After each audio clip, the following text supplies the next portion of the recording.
Monster Hunter Wilds has had an overwhelmingly successful launch, selling 8 million copies in its first 3 days and already becoming one of the most played games of all time on Steam.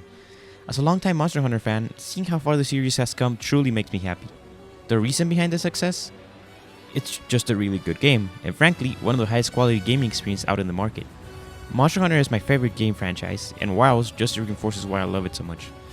This, however, does not mean it is the perfect Monster Hunter game. While the core game design and gameplay keep getting better with each entry, some other, more minor aspects somehow feel like downgrades from previous titles.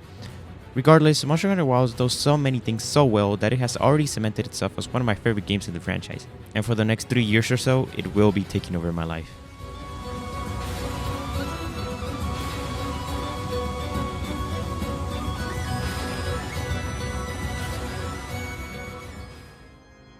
If you're not already familiar with Monster Hunter, it is fundamentally a series of boss fights, or monster hunts, where you chase a monster across the vast map, beat it to death, and carve its materials to make progressively stronger gear, to then take on progressively stronger monsters.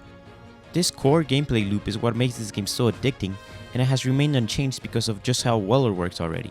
It is on the fights against these monsters that the game shines the brightest, as the combat system has been nearly perfected and feels more rewarding and satisfying than ever due to the newly added mechanics.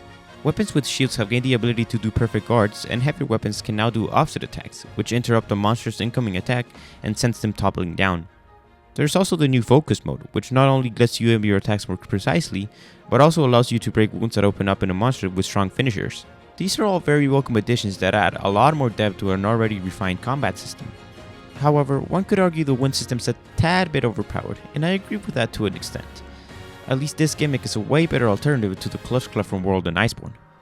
I was also a big fan of all the new monsters. Despite the initial roster being a bit smaller than I would have liked, there's a great variety here, and each one feels unique enough from the rest.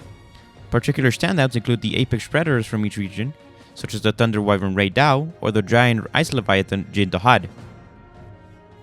Speaking of regions, for the first time in the series, all areas in the game are interconnected, meaning you can freely walk from one biome to the next without any loading zones, which technically makes it an open world game. It is neat, but that's really not the focus and barely matters, as you will still be fast traveling between maps like the older titles. What does matter, however, is that these maps are bigger than ever before, packed with monsters, environmental traps, and endemic life that are now affected by a constantly changing weather system. The maps are also visually stunning, or at least sometimes, as they often look much prettier in the plentiful season compared to the other more washed out looking seasons. It is unfortunate that during the main story, that is low rank, most of the time you're stuck in the harsher looking seasons and may leave a bad first impression from a visual aspect. I do appreciate the system, however, as it essentially gives each map a different version of itself to keep them feeling new and dynamic every time. You will be running around these maps in your trusty dog-like creature called a secret, or whatever, which can store supply items, allow you to swap to the secondary weapon, and is able to automatically take you to your target. Being able to track and take you to monsters automatically is convenient for sure, but also comes at the cost of exploration. No longer are you required to learn the maps or the spawn points of monsters, since you can just turn your brain off and let the secret take you to them. This can be seen as a quality of life feature, but also removes some of the hunting aspect of the game in order to focus more on the monster part. And sure, the monsters are the main attraction, but part of me would also like an overall greater sense of world exploration.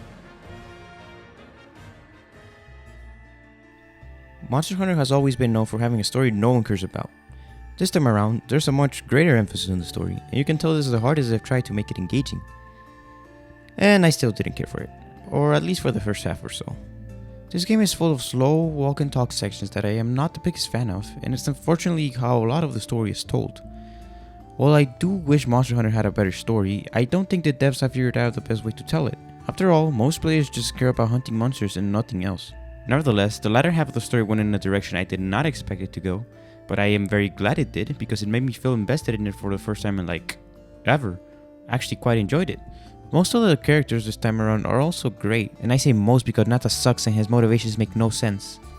But other than that, I really enjoy the company of the handler, Alma, the support of other fellow hunters such as Olivia, and of course everyone's favorite character, the weed-smoking Woodwood Rove.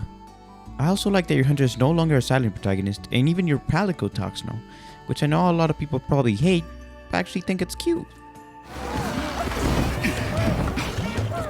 We'll take it from here!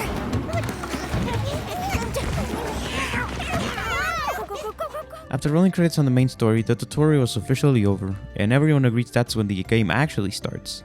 You're now free to roam around at your own pace in an ever-changing ecosystem as you discover new monsters and take on hunt after hunt after hunt after hunt.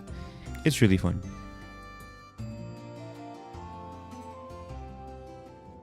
Now I would like to address some of the more miscellaneous concerns regarding the game, the big one being performance. While I cannot speak from a PC player standpoint, I did play this on the Xbox Series S, which is probably the worst way to play this game, and I do not recommend it unless it is your only option like it was for me. Series S can barely hold 30 FPS and run at a passable resolution.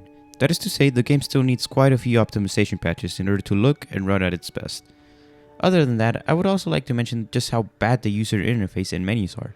It has somehow never been worse, and while I am used to it, I was still overwhelmed by how many menus within menus within menus there are. Lastly, there's a big debate over the game being too easy, and personally, I don't think that's a problem at all. In fact, I thought it felt just right for a base game, but maybe that's just me.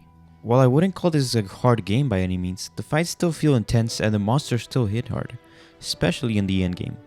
Plus, there's still a ton of updates planned that will surely bring harder challenges.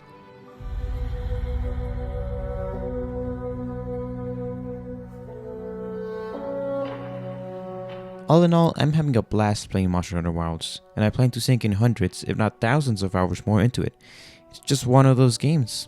It does so many things right, and while experiencing some minor downgrades, it also improves on so much more from previous entries. The monsters are awesome, and the combat system is simply the best out of any game I've ever played. And the best thing is that this is just the beginning. The state this game is in at the time of this review is the worst it will ever be. And with its constant title updates and inevitable expansion a year or two from now, it will only get better. I cannot wait to see the heights this game will reach.